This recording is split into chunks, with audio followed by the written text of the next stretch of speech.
saya akan menceritakan cerita rakyat asal Papua. Legenda buaya ajaib Sungai Tami. Sebelum menonton, alangkah baiknya ditekan tombol lonceng dan subscribe. Oke, terima kasih. Pada zaman dahulu, di tepi Sungai Tami, hiduplah seorang gadis cantik bernama Sari. Dia adalah anak tunggal dari kepala desa yang bijaksana dan disegani. Sari sangat dicintai oleh ayahnya dan seluruh penduduk desa. Dia juga sangat baik hati dan suka menolong orang yang membutuhkan. Suatu hari, ketika Sari sedang mandi di sungai, dia melihat seekor buaya besar yang sedang mengawasinya dari kejauhan. Sari merasa ketakutan dan berteriak meminta tolong. Namun, buaya itu tidak menyerangnya, melainkan mendekatinya dengan perlahan. Sari terkejut ketika buaya itu berbicara dengan suara lembut. "Jangan takut, Sari. Aku tidak akan menyakiti kamu. Aku datang untuk menyatakan cintaku padamu. Aku adalah buaya ajaib yang dapat berubah menjadi manusia. Aku sudah lama mengagumimu dari jauh dan ingin mempersuntingmu menjadi istriku." Sari tidak percaya dengan apa yang didengarnya. Dia mengira buaya itu sedang mengelabui dirinya agar mau mendekat dan dimakan. Namun, buaya itu bersumpah bahwa dia berkata jujur dan tidak berniat jahat. Dia bahkan menunjukkan keajaibannya dengan berubah menjadi seorang pemuda tampan di depan mata Sari. Sari terpesona oleh kegantengan pemuda itu. Dia merasakan ada rasa suka yang timbul di hatinya. Namun, dia juga bingung dan ragu. Bagaimana mungkin dia bisa mencintai seorang buaya? Apa kata ayahnya dan orang-orang desa? Apakah mereka akan menerima hubungan mereka? Sari pun meminta waktu untuk berpikir. Dia berjanji akan memberikan jawabannya keesokan harinya. Buaya itu menyetujuinya dan berpesan agar Sari tidak memberitahu siapapun tentang rahasia mereka. Kemudian, buaya itu kembali ke sungai dan Sari pulang ke rumahnya. Malam itu, Sari tidak bisa tidur. Dia terus memikirkan buaya ajaib yang mencintainya.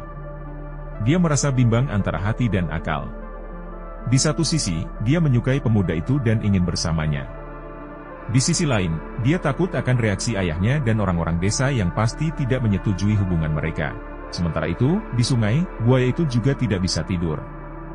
Dia berharap Sari akan menerima cintanya dan bersedia menjadi istrinya.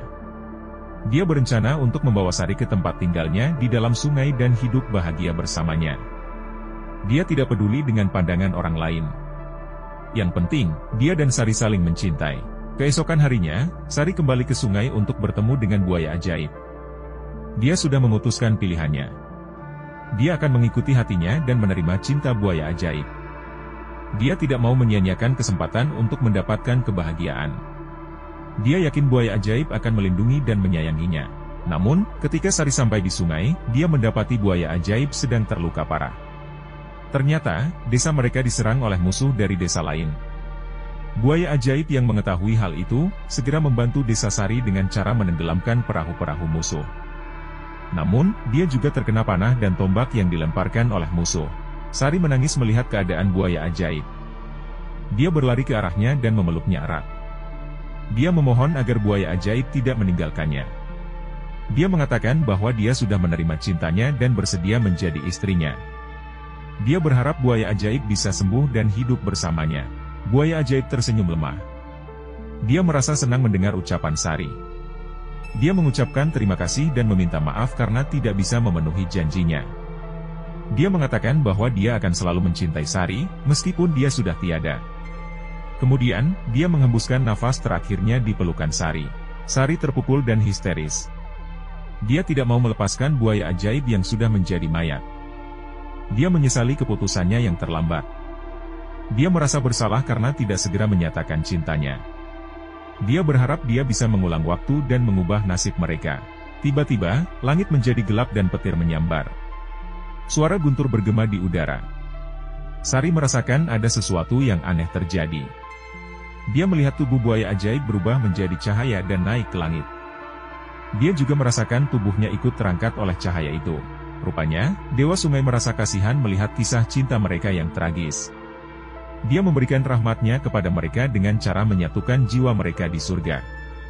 Dia juga memberikan berkahnya kepada desa mereka dengan cara membuat sungai menjadi subur dan makmur. Sejak saat itu, orang-orang desa menghormati dan menjaga sungai dengan baik. Mereka percaya bahwa sungai itu adalah tempat tinggal roh Sari dan buaya ajaib yang selalu melindungi mereka. Mereka juga menceritakan kisah cinta mereka kepada anak cucu mereka sebagai teladan dan inspirasi. Itulah cerita rakyat asal Papua, legenda buaya ajaib Sungai Tami.